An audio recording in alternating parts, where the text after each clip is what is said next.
So I've had this YouTube channel for nearly 2 years, and since the beginning I've gradually improved my video editing skills. I started in iMovie and have since moved on to Final Cut Pro, and it allowed me to explore a lot of new ideas. And I thought, since maybe I learned a few new things, why not share them with you guys? Maybe I could teach you something new.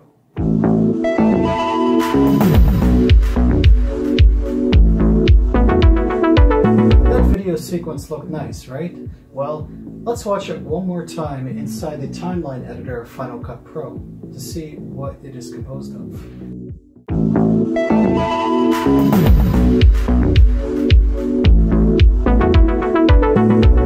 So if you're wondering what all those little bits and pieces are, you're probably like, whoa, Mark, what are all those random things that you threw in there for? What do they have to do with the video? Well, if you've been watching my channel for a little while, or if you haven't, it's okay. I've been trying to make my videos or animations as reactive to the music that I have in the background as possible. Watch, and I'll show you what I mean. The red lines represent the beats in the music, which are also synced up with the animations as well.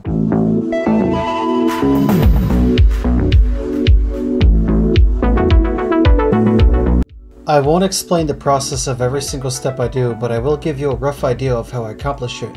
We first create a Photoshop image file in the same size as the video I made, 1920 by 1080 with a resolution of 100. Immediately create a new layer, fill it with black for later use. We make a single sentence along the guide and then separate the words into different layers so that we could save the words as individual files with transparent backgrounds. The whole point of this is to be able to individually animate the words within a sentence, hence the layers in Final Cut. This takes advantage of Final Cut Pro's animation effects. Instead of one single animation for the text from the default text animation options, we can now use literally any animation for anything to animate the text. And not just the entire word or the entire sentence, but each individual word within the slide. So we now have a few pieces of the intro sequence, but not everything is quite done yet. Let's dig deeper. Half of the time I spend video editing animations is scoping out the tempo, beats, and dynamics of the song itself. Final Cut Pro needs some sort of video if the audio is detached, so we'll start with the welcome sign. We'll stretch it to the length of the audio, which comes after the first 2 beats, before we introduce another animation. I scope out a beat, let's drop in a rainbow effect and see how it looks. Remember that photoshopping familiar? Here's where it comes into use. We drop a black background since the letters are white with a transparent background, trimming it up. Next up, we add the individual words we saved as individual files from Photoshop, adding them in sequential order of the beat by putting them over top of each other much like Photoshop layers. This allows us to apply an animation to each individual timeline. When we slow things down, we can start to see how individually approached animation sequences work. Now that we have the beginning done, there's still so much more to do.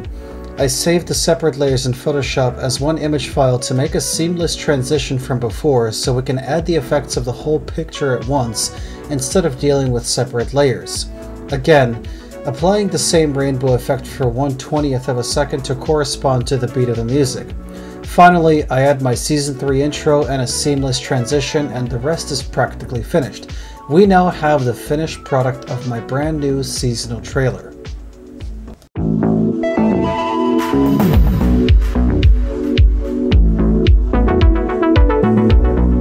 Now, the takeaway between all of this, besides the fact that it wasn't really an in-depth video about how I animate my videos, is that I learned all of this stuff on my own. And it's not the brag or the boast, but I literally spent some time researching how to do all of these individual things. And I believe you, as a creator, can absolutely do the things that I have done on my YouTube channel, arguably better if you put more effort into it, of course.